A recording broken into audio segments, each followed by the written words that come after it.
হোটেলে বন্দি দশা, জানালা দিয়ে দেখা যাচ্ছিল নেপালে ভয়াবহ সরকার বিরোধী বিক্ষোভ। আর সেই দৃশ্যেই মানসিকভাবে ভেঙে পড়েছিলেন বাংলাদেশ জাতীয় ফুটবল দলের খেলোয়াড়রা। 3 দিন ধরে অস্বস্তি আর আতঙ্কের ভেতর দিয়ে কাটাতে হয়েছে তাদের। ট্রমার মধ্যে ছিলেন জামাল ভুঁইয়া ও তার সতীর্থরা।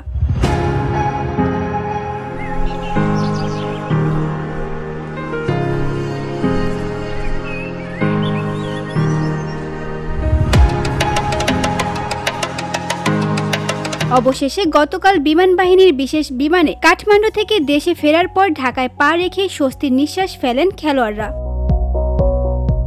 কিন্তু ভয়ঙ্কর অভিজ্ঞতার কারণে মানসিক আঘাত পেয়েছেন তারা। ফুটবলারদের স্বাভাবিক অবস্থায় ফেরাতে মনোবিদ ও সাইকোলজিক্যাল সাপোর্টের ব্যবস্থা করবে বাংলাদেশ ফুটবল ফেডারেশন, এমনটাই জানিয়েছেন বাফুফের সভাপতি তাবিথ আউয়াল। তিনি বলেন, আমাদের চিকিৎসার প্রক্রিয়া রয়েছে, সেখানে অবশ্যই মানসিক কোচিং, সাইকোলজিক্যাল সাপোর্ট দেওয়া হবে। যাদের প্রয়োজন নেই তাদেরও আমরা অ্যাসেসমেন্ট করব, কারণ এই ধরনের পরিস্থিতিতে অনেক সময় শারীরিক শকও হয়।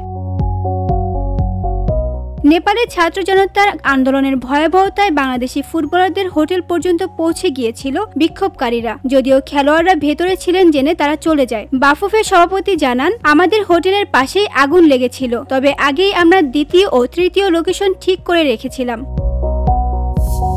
ফুটবলার, কোচিং স্টাফ, কর্মকর্তা মিলে মোট 37 জন, আর তাদের সঙ্গে ছিলেন ম্যাচ কাভার করতে যাওয়া 17 জন সাংবাদিক। সবাইকে বিশেষ বিমানে করে দেশে ফেরানো হয়েছে। তাবিথ আউয়াল বলেন, শুধু ফুটবলার নয়, মিডিয়া সহ সবাইকে নিয়েই আমরা ফুটবল পরিবার। তাই রেস্কিউ মিশনে সবাইকে একসঙ্গে দেশে ফিরিয়ে আনা হয়েছে। কাঠমান্ডু এয়ারপোর্ট সচল হওয়ার মাত্র 20 ঘন্টার মধ্যেই বাংলাদেশ দলকে ঢাকায় ফিরিয়ে আনা সম্ভব হয়েছে। VOD Bangla news desk.